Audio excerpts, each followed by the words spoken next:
So thank you very much, Paul Turner. And now we get into our first session of the day, which is a long-term outlook on agri-industrialization, the opportunities and the risks. The session will be chaired by a CNBC Affairs anchor, Arnold Kwizera, who is already seated.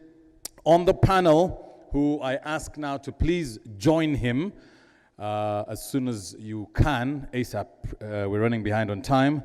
Dr. Ivan Lule, who's a board member of the National Planning Authority. Please join him in the center. Mr. Jean-Marie Biakwedi, who is the FAO Policy Officer. Please join Arnold on stage. The Managing Director of New Bukumbi Coffee Processors Limited from Fort Portal, Mr. David Ndemeire Bengana. Please join him on the center. Mr. Noah Womjisha, who is Head of Investments and Business Development Services and Green Growth. Joining them online will be Mr. Micheal Cullen, I think, yes, who's the TerraGlobal, from TerraGlobal Capital. Arnold, over to you. Thank you. Thank you, Marcus. Good morning. Good morning. Yeah, let's have some energy, some energy. Good morning. Yes, as Marcus alluded to, my name is Arnold Kwizera. I'm an anchor with CNBC Africa. Great to be back home, first of all. great to be back home. Mikado, thank you for this invitation. Agriculture and the conversation. Paul Turner has just laid the ground for us. But before we begin our conversation, I want to give us some context. So I love numbers. So I'm going to throw some numbers out there, and they should resonate with us as this conversation goes on, right? 35 billion US dollars is the first number I'm going to put out there. 1.2 billion population is the second number I'm going to put out there. Less than, and this is key to our conversation, less than 7.5% intra-Africa regional trade. That's a third number I'll put out there. 2.2% annual increase in agriculture sector growth. Another number, I think Dimitri shared that earlier. 40% increase in labor productivity in the agro-industrial value chain. That was also shared. And the need, 100,000 jobs are needed for us to be able to get to where we want to go to. Where is that place we want to go to? I think that's what this conversation is going to determine, a long-term outlook on agri-industrialization opportunities and risks. Now, just to amplify that, the annual food import bill of this continent stands at 35 billion US dollars. That's in the regional economic blocks. I don't like using the term sub-Saharan Africa for its reasons, so I'll say South, East, and West and Central African regional economic blocks. A ready export market for Uganda, particularly on the back of the ratification of the African Continental Free Trade Area Agreement, the AFCFTA. Now, in a blog article, the FAO Assistant Director General and Regional Representative for Africa, Abebe Hale Gabriel, argued that, quote, it is in agriculture where the AFCFTA's ambitions can find the most fertile ground. We're going to dissect that. Now, once again, allow me to introduce our panel of experts who are going to help us break this down. Dr. Ivan Lule, he's a board member, National Planning Authority. We'll also be joined virtually by Dr. Micheal Cullen from the TerraGlobal Capital. We're also joined by Jean-Marie Biakwedi from the Food and Agriculture Policy Office. We're also joined by Mr. David Ndemeire Bengana, also the Managing Director at New Bukumbi Coffee Processors Limited in Fort Portal, or also known as Fort Potro, if we were to go with it. And Mr. Noah Womjisha, Head of Investments, Business Development Service, and Green Growth. Now, to start our conversation, I want to start with you, Dr. Lule. Planning is key. We plan.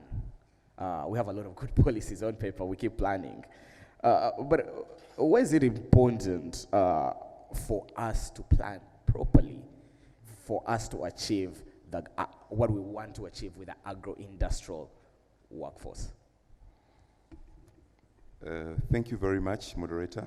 I thank you for that question that you've asked. As a country, we embraced planning way back in 2002, when the National Planning Authority was established under the mandate of developing comprehensive and integrated national development plans as well as policies. And the journey has been difficult because naturally in Uganda we had not been planning. We have been able to put up a comprehensive national development plan, a comprehensive national development framework through which we define the national development plans. So far we are on the third national development plan. And for the first time in Uganda, we see an integrated approach. You remember in the past we have had the PMA, we have had the PEEP.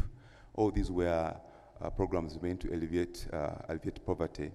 But we see we had a piecemeal approach to the entire problem. So the agro-industrialization program, for example, the NDP3 is a very good example which defines the value chain approach and emphasizes the importance of planning, because then now you see that all the stakeholders that need to contribute to the problem are actually defined. If you take a very good example, if you want to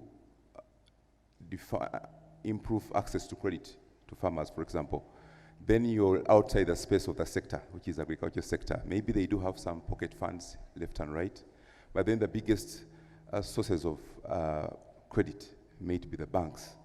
And so you're crossing into another sector, the banking sector, which requires to be regulated. So planning has become very important, and I'm happy that many of the stakeholders now value the NDP3, and we talk about it. There are many other tools that we use to effect this plan, and some of them are indirect, some of them appear to be plans, but they are very important for us in the planning process. Thank you. You've laid the groundwork. You've hinted on a few things that we're going to dive in a little bit later. I want to bring Jean-Marie into the conversation. And this is in regards to agri-food systems, right? He talked about planning. One of those plans is the agri-food system. Now, there was a commitment that was made last year by many countries on the continent, the United Nations, regarding agri-food systems, where they committed to an array of things: food security, agro-industrialization, to mention but a few. Uganda is one of the countries that committed to that. Why is that important for Uganda to commit to it? But why is it even more important to see it come to fruition? Yeah, thank you very much, moderator. I think, of course, Uganda committed to transform its agri-food systems during the UN Food Systems Summit held in September 2021. And one of the key outcomes was that Uganda considered that agro-industrialization could be a very good entry point to meet some objectives. For example, objectives on food security, nutrition, and health, because if agro-industrialization in Uganda is effective, you can increase productivity, but also improve a number of other challenges, such supply chains, very important, promote, enhance quality assurance and food safety, and being able to distribute healthy diets to meet food need for Uganda. This is very important, considering that if you look at the Ugandan daily calorie intake, which is standard 15% lower, as opposed to WHO FAO daily calorie intake requirement of 2,200 kilocalories per day.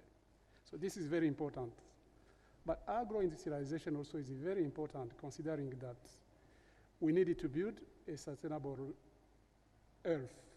I mean, we needed to cater for environmental sustainability for Uganda. So far, agriculture production has been done at the expenses of deforestation, land encroachment, greenhouse gas productions, loss of the biodiversity, and this is not sustainable.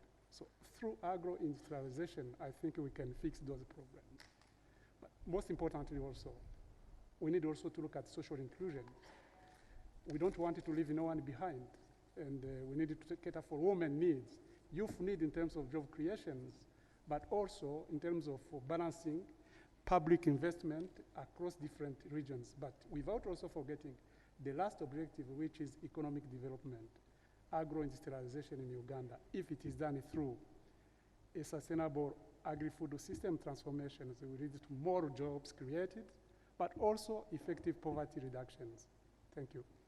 Very, very strong remarks you end there with economic development. And key to that economic development is the private sector. So we have the right segue right there to bring in Mr. Bayingana into the conversation. Now, off the bat, an opinion, more or less. How best can a country like Uganda leverage its agro assets? Basically, what ingredients are required there? Morning, Asa. Well, I think I'm supposed to bring a private sector kind of approach Yes, to sir. this thing. So I first want to explain how we probably ended up here. You know, our company deals with about 3,000 smallholders in the Rwenzori area.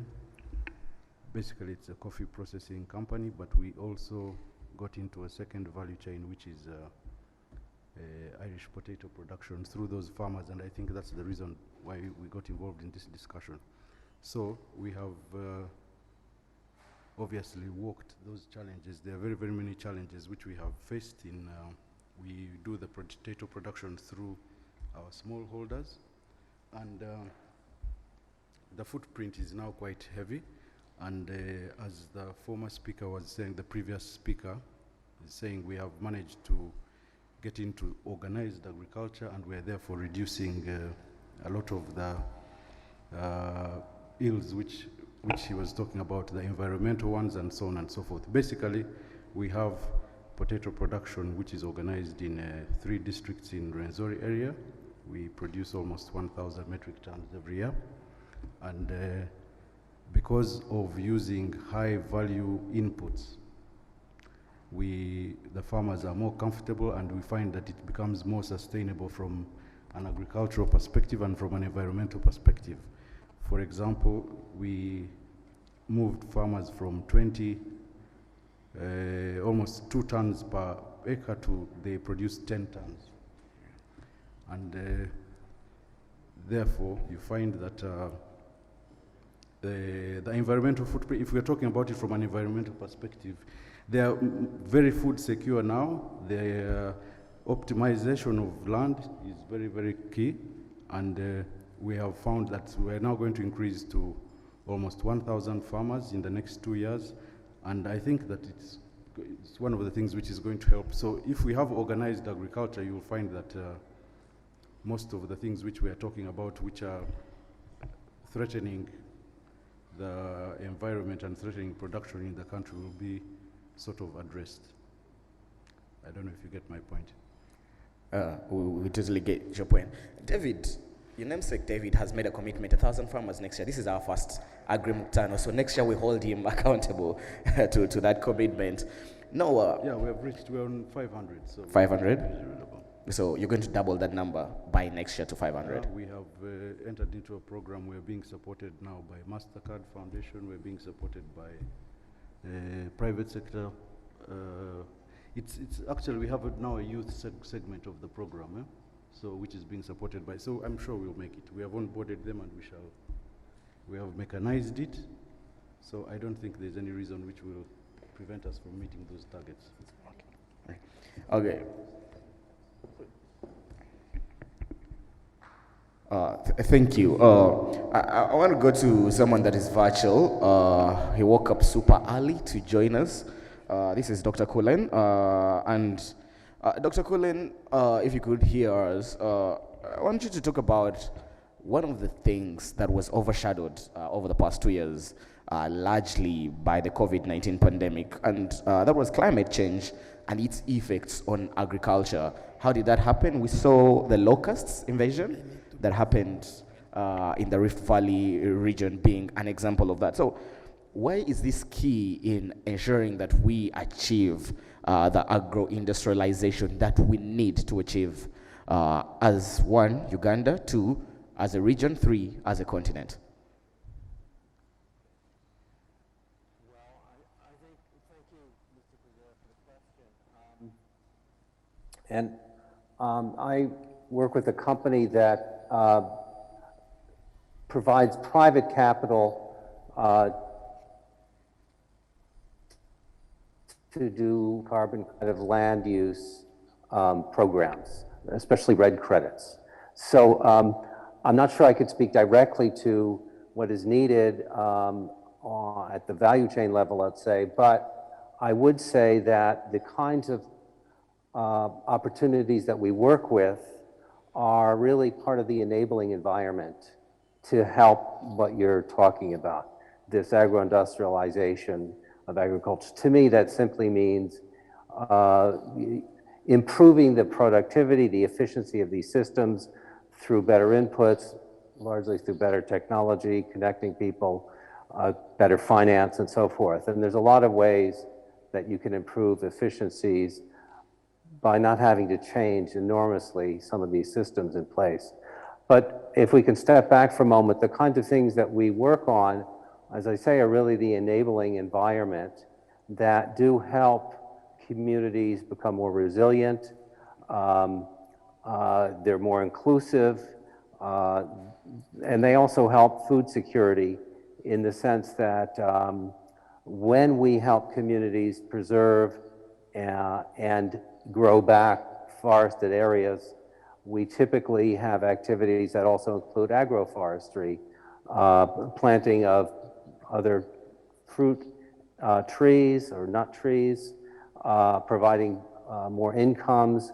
When these landscapes are made more sustainable, then you will have better outcomes for those communities.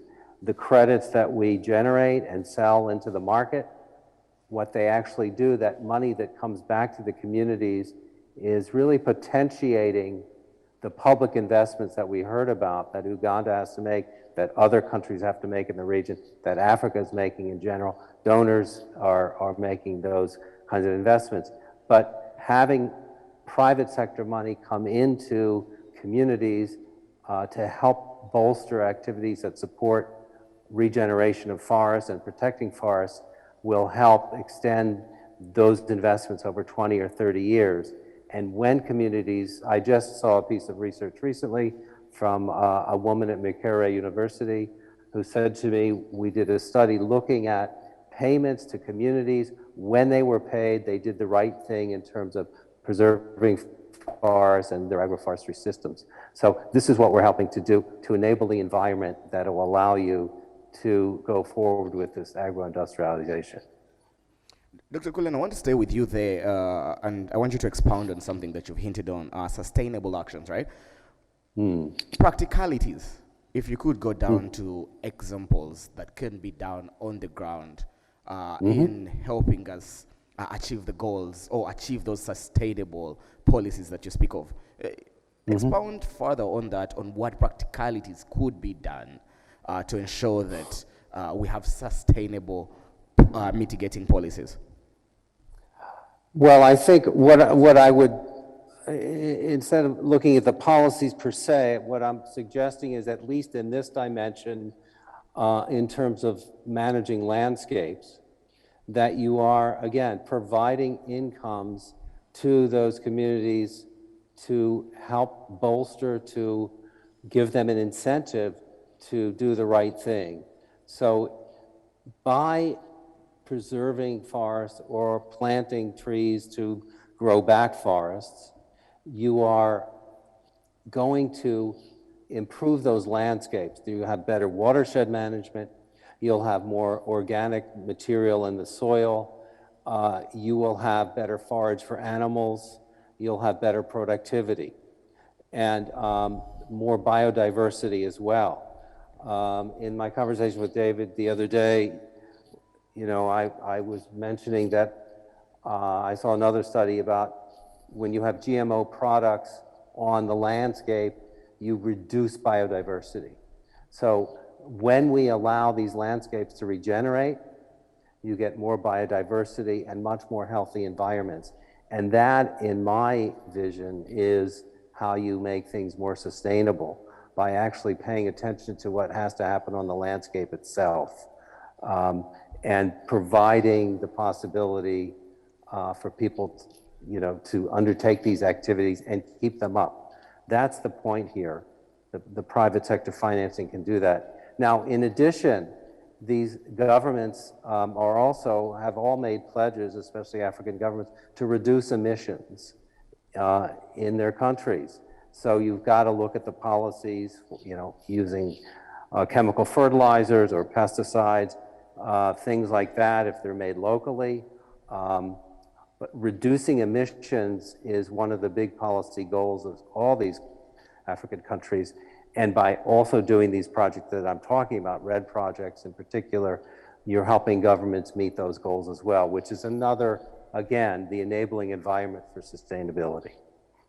Thank you, Dr. Cullen. We'll be coming back to you just a little bit later on. I want to bring Mr. Noah Mugisha, the head of business development, head of investments, business development services and growth at ABI. And I want you to tap into ABI's functionality. Earlier off the bat conversation, you have a mixed model. You can correct me if I'm wrong. So you provide capital and through intermediaries, both grants and loans, to agribusinesses across the entire value chain. But particular, right? Which part of the value addition chain do you think needs the most capital, and what can it do to attain that capital? Thank you, Chair. Good morning, everyone. At ABI, we believe each one in the value chain needs capital in the way they need it. So we do not segregate. I can give you an example. Even if you build a factory of 100 metric ton processing capacity on a daily, but your farmers can only give you 2 tons a day, it doesn't matter. You'll never have outturn of your factory that will go beyond the 2 tons you get from your farmers. So at ABI, we've come to a consensus that you must take a value chain approach. Each value chain segment is unique. The financing needs of a farmer are unique. They need inputs, they need good seed. They need organic fertilizer, which is not going to endanger biodiversity and the rest of the things. If, for example, you're using a greening approach to your production. If you look at post-harvest handling, a bit is done on the farm, a bit is done at the collection point, maybe by a collector. They need different capital, warehousing, dryers, taplings for drying. If you look at the processor, he has a factory. He needs equipment. He needs motors to run the mill. He does not need inputs. You can now not be structuring a financing product that only has an orientation towards inputs, and then you're not talking about the energy issues around milling. It will make milling unprofitable, and then the miller will not have appetite for processing more, and the farmer will not have market for selling their produce. So we take a holistic approach all the way from research, because that's where the product starts, whether it is knowledge, whether it is a variety, whether it is a machine, and then we go all the way up to the consumer. If any of those segments of the value chain are not comfortable, if they are not talking to each other, if they are not networked, you will not succeed with agro-industrialization. The second thing is that at each segment of the value chain, you must articulate the business case for each investment. If the farmer thinks it is not profitable to buy inputs, they will not buy inputs, and therefore yield will be compromised. And at the end of the day, your ambitions of moving from 5 million bags of coffee to 20 million bags of coffee, you will not attain it. If the farmer is not greening how they are doing agriculture, if they are not using the right inputs, if they are not using varieties which are adapted to climate change, they will not have the yield. We anticipate that at the rate at which the global warming is happening and the climate change is happening, we'll lose 70% of the yield of coffee by 2050 if we don't behave nicely. What that means, therefore, is that when you're busy, anticipating to grow from 5 million bags to 20 million bags, you're going to lose 70% of the 5 million bags you have now by 2050 if you do not adapt to climate change. That is only on doing a business case to inform each value chain actor why they need to go borrow money if they don't have and invest in good practices, whether it is at processing, whether it is at research, whether it is on the farm, whether it is at consumption. The third thing, critical, is you must have the right financing instruments. Right financing instruments. The other day I was in in a solar energy meeting, and we had financial institutions. And financial institutions were okay with having solar products. But I asked them, if my problem around green growth is biogas, I'm a cattle farmer, and I come to your bank and the only green loan product you have is the one for solar.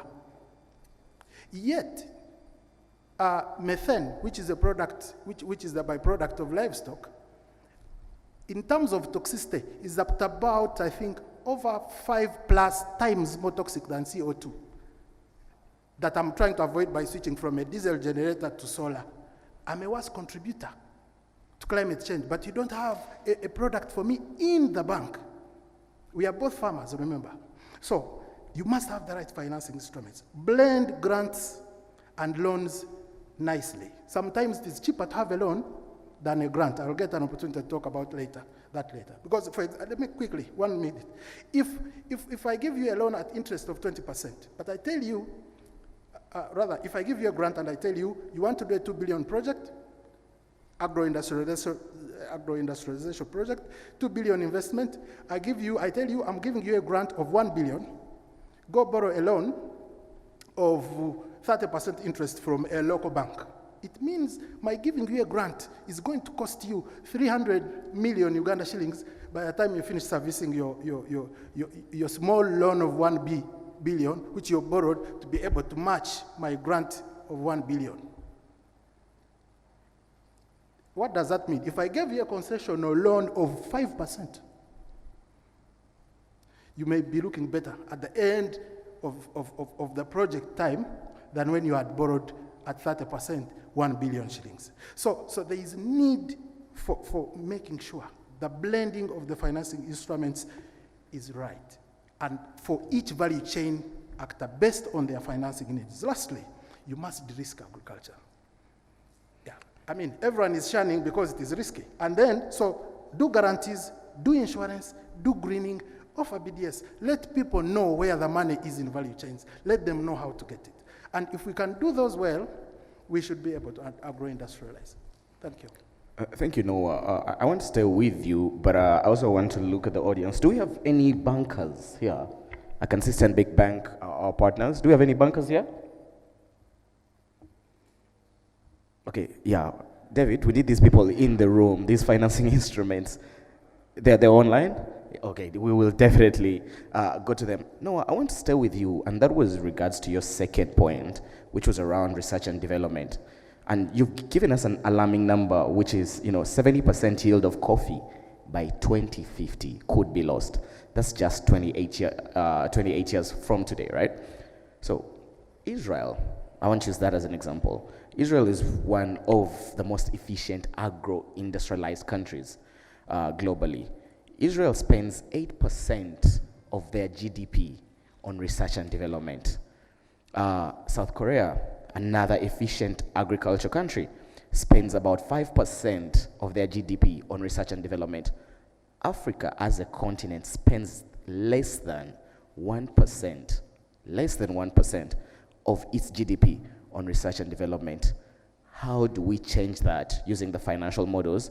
You are talking about that, and Dr. Lai, I want you to dive into that as well regarding that capital intensive and those finance instruments. Noah. Like I said, research is the segment number one for every value chain. You must do a business case for research. If you're coming to me as a financer, why should I give you 2 billion to go in the bushes and collect leaves and earthworms and soil? You must be able to tag what you're doing in the field with a business case which reads like this. I'm going to see the rate at which biodiversity is being lost. Because biodiversity has a direct effect on yield. And if you lose this much, if the rate of loss of biodiversity matches the rate of loss of yield, it means agriculture will people will not have food to eat in the next 100 years. Who wouldn't take you seriously? The question is, how many scientists can pitch to a non-scientist like that? So you must have a business case for whatever you want to be funded. Because At ABI, we have a privilege of everyone is welcome as long as you're in agribusiness. And we have a few partners here. They will tell you what they go through to access our support. It's available. But we even advertise grants and people fail to apply for them. Just because they cannot answer basic questions such as, what do you need this money for? What impact is your project going to have on basic things such as, the NDP 3 objectives. So we must move away from the comfort of, I'm the best virologist, I'm the best agronomist, I'm the best biotech person, to saying biotechnology is a pillar for food security. It is a pillar for cutting emissions. It is a pillar for increasing jobs. It is a pillar for increasing industrialization. Once we are there, then funds will flow. I've seen scientists getting money from overseas. We may not listen to them locally. Our pocket may be small as a country to be able to finance good quality research. But if we can pitch, the world will hear and it will come to us in terms of funding and facilitation. Yeah. Thank you, Noah. Agri-financing. Noah has laid the groundwork. Why is this key and how do we attain it? Thank you, moderator. Agri-financing is very important because one of the issues identified in the NDP3 that defines the overall objective is access to finance. And we have said this for a long time, I want to say, and it has been a challenge for some time. We want to provide solutions that are really long-term and solutions that can actually adaptable to the people that you're trying to target, because you're dealing with somebody who has a lot of risk behind him. Mr. Womungisha has mentioned a number of things, but from a planning perspective, we want to, first of all, look at the biggest person who can provide us the funds, and that's the banking sector, and address some of the challenges that he faces. If you look at, for example, the non-performing loan targets that a bank is required, we're talking about 5%. Remember, a bank is there to make money. Now you're telling it to stay within 5%. It's almost impossible for it to fund or to give a loan to a farmer who cannot actually provide the collateral that is necessary for the bank. So from a planning perspective, we would think that we now want to look at the policy regulatory framework or the regulations that we have provided for the bank. Can we, for example, relax this policy and move up to 10%, such that we increase the risk appetite for this banker? But at the same time, we also have other regulatory policies that we have to revise, because if you take an example, today, a bank, we were looking at some of the operational costs that most of the banks have in our country, and we are surprised to learn that there's a significant amount of money that is spent on just documentation, because the central bank requires them to have hard copies. So you keep so many documents of all those 500,000 clients, and they are spending lots of money on just documentation. As we embrace the 4I era, maybe we could consider an e-platform for this kind of documentation. Then you significantly reduce the cost of the bank, and you make him feel more comfortable to loan out to these people. Of course, this now is married to the agricultural insurance that we're trying to implement under the NDP3 intervention. So, yes, it is a challenge, but our reforms are around those banks that can be a game changer. Then, from a realistic point of view, we want to think about our public banks, the ones of which we have full charge. These are the banks that have not been capitalized for quite some time. Some of them are still low tier 3, tier 2. If we capitalize these banks and redirect them back to their clear objectives, we have housing. Housing finance may not be linked, may not so much be linked to agriculture, but we have private microfinance that talks to the small circles that could benefit much more than they're benefiting right now if we further capitalize these banks. Thank you. Thank you. Again, David, the bankers, I hope they're listening. We need the bankers in the room here. I want to bring Jean-Marie back into the conversation. And Jean-Marie, he hinted on something. He used the word game changers. He talked about digitization. He talked about e-platforms, right? So again, to achieve those systems that we aim for, how do we marry these two things? Yeah, I think one of the important things to bring up in is to a robust agri-food system management information systems. It is very important. We need evidence. Without evidence, we can't move on. Evidence on production and productivity is what is missing. Evidence on supply chains. How do you manage supply chain? Look, for example, for the seed industry. Seed industry, you can't develop an agro-industry in Uganda if you don't have a robust seed industry. But to have a robust seed industry, you need information. You need evidence. Then, based on those informations, for example, on seed needs, varieties needs, quality of those needs, transport systems, so a number of information is required if you want really to connect the dots. That's number one.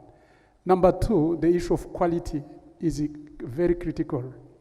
Quality assurance across each value chain, from production to end consumers. You need a robust food quality assurance system in place with decentralized quality management systems whereby you have technical labs across different regions of the countries. You need the skilled people dispatched in those labs.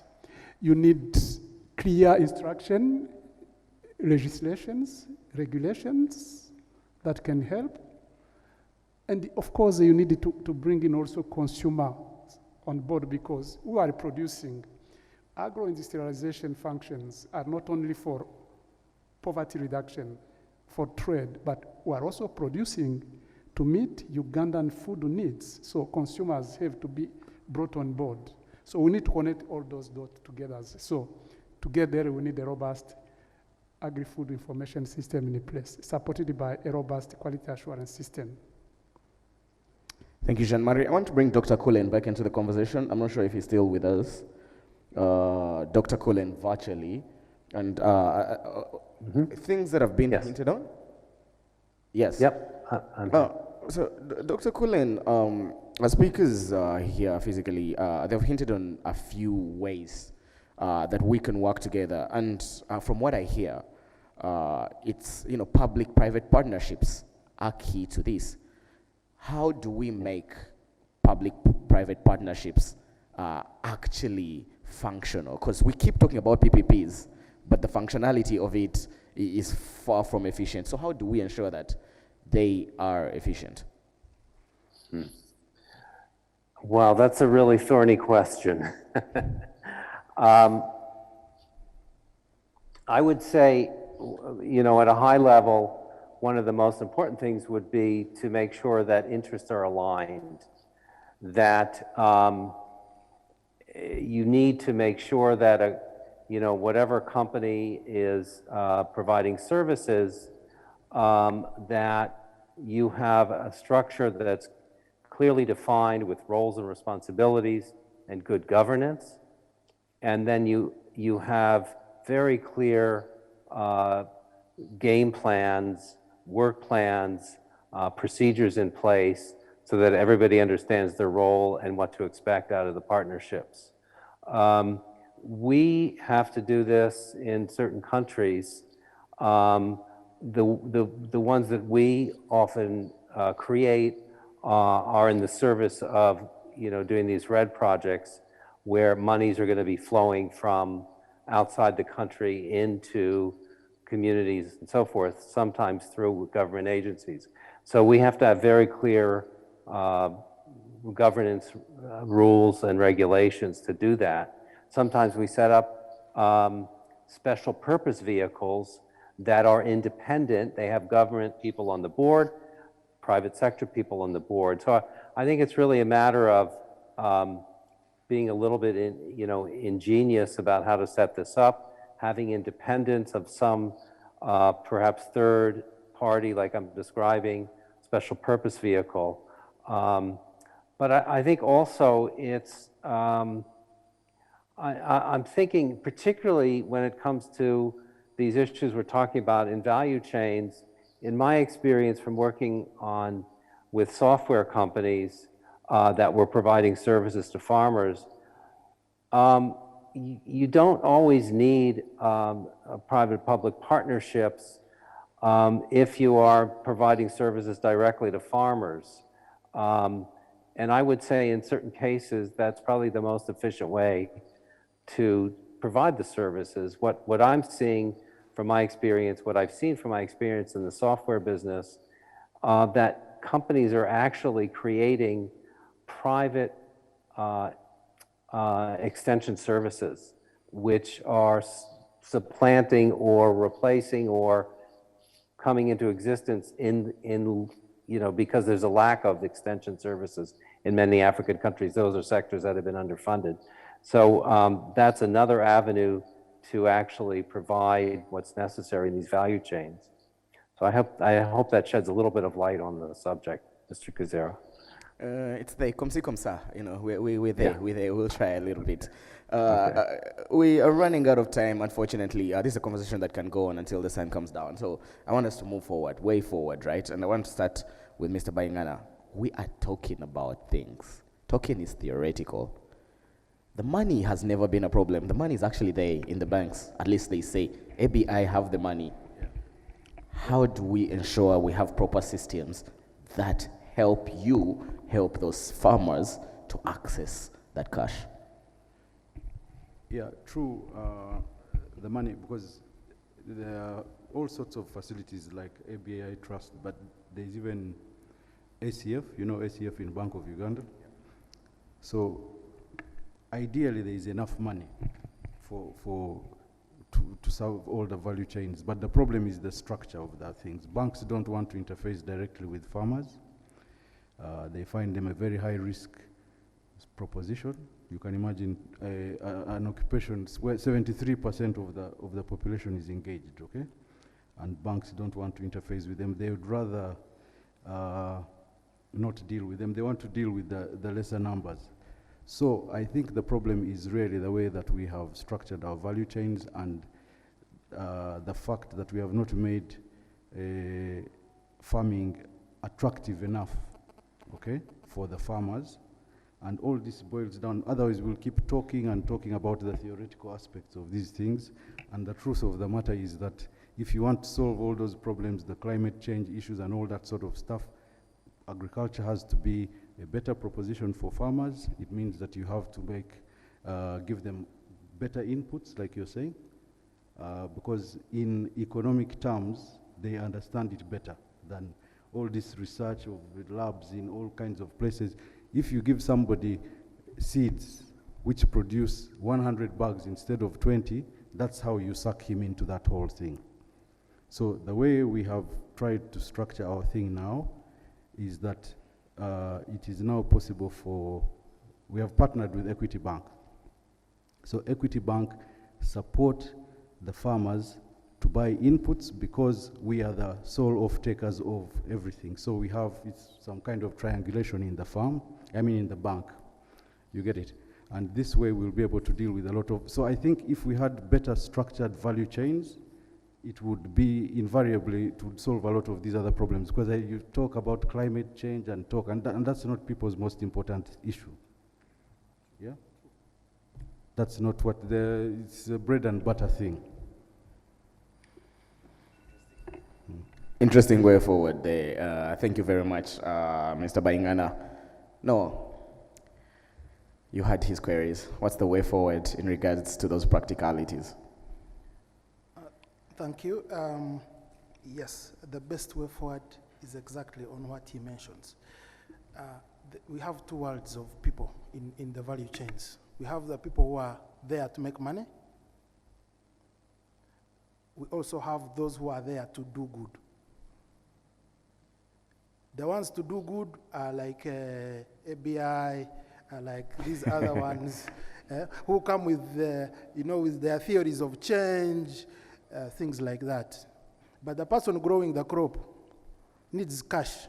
If they are sick, they need medicine. If the terms are opening, they need school fees for their kids, which goes back to what he mentions. That is the first gap we must bridge. And how do you bridge it?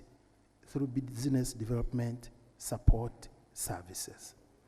Where you tell a farmer that, by the way, you're de-risking your loan in a bank by growing seed which has a short yielding time. Why? By the time the sun comes, you'll have already harvested and paid your loan. So whoever is promoting climate change adaptation needs to tell the farmer that. The farmer is looking at clearing their loan, staying with balance to meet their personal needs, but they are adapting. So those who are doing good environmentally, those who are doing good in terms of green growth, their agendas are merging. The farmer now knows, I may fail to pay my loan and lose my land because I just went and bought any seed. When they go to a seed company, they'll ask for seed which has a short maturing time. The agenda for development, the agenda for making money, the agenda for politics, the agenda for whatever must be brought together, and then one song with different meanings to each person must be sung when we are talking about value chains, when we are talking about agro-industrialization. People must know how they can benefit without endangering the benefits of the others. And that's what green growth is about. The farmer is happy, they are rich, they are making money, and the environment is happy because farmers are no longer cutting more trees. They have opted to do intensive farming as opposed to opening land whenever they are aspiring to grow richer. So that's what we ought to do. The beauty is it has been done. We already have success stories that are within us, which brings in the issue of public-private partnerships. If ABI has knowledge on what has worked in terms of adapting financial services to be able to make value chains work better, let's share it with FAO. So that as FAO is pushing the seed systems agenda, then it is using tools that both have a good orientation towards where to access good money that is nicely structured, which will not cause you to start repaying a loan before you have your yield, and then the farmer is growing that good seed that FAO is busy promoting from the seed systems or productivity perspective. So I'm using that as an example, very linear example. If we can partner more, if we can have more muktanos, whether here or out of here, we will crack this nut called agro-industrialization, then we can have wealth that works for all. That's what, for me, I think we need to do going forward. Thank you. Very, very, very detailed outlook. They're talking about policies. You plan these policies. What's the way forward when it comes to the game changers at the Planning Authority? Thank you very much, moderator. First of all, I must state that Agro-Industrialization program is supposed to be the game changer. We argue that it's the flagship program out of the 20 programs that we have in the NDP3. And that if we fully implement it, we expect to have 60% results in terms of the targets that we have set in the NDP3. So it's a very important program. But back to the question of what do we need to do right now is as per the goal of the NDP3, which talks about increased household incomes. In other words, it appears like the households do have some income, but it's not enough, and they need to increase it, linking them directly to the markets. And we have for a long time also talked about value chains. I don't know whether we understand what they are, and we see a farmer still dealing with a middleman, and we wonder whether he knows where the crop is going.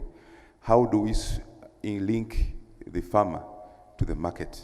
So if you look at the objective of the Agro-Industrialization program, which talks about commercialization and competitiveness, the whole message we are giving is that we want a pull effect as the driver and not a push effect. The pull effect in the sense that we are looking at the markets, and based on the markets, we're able to define parameters of quality, parameters of production, parameters of input, such that we're able to get meaningful outcomes from the products we're actually producing. So the pull effect versus the push effect is what I would propose. Thank you very much. Thank you very much. Jean-Marie, as we're about to wrap up, way forward in regards to those game changes. Yeah, I think for agro-industrialization to be effective in Uganda, we need to look at those game changer solutions, interventions. That is looking at those interventions that have effect at the system level, not only being production-centered, but also looking at supply chains, market, up to end users. And some may include, for example, rebuilding reliable supply chains. Very important, from input, production, distributions, storage, transport, cold room, market infrastructure. So reliable food supply chains are very important. And you cannot build a competitive agro industry if you don't have reliable supply chains, which can be put at scale. And the private sector has a role to play. Another game changer would be infrastructure, of course. Electricity, very important. Feeder roads, storage and transport, and so on, very important. We need those kind of game changers that operate at each segment in the value chains.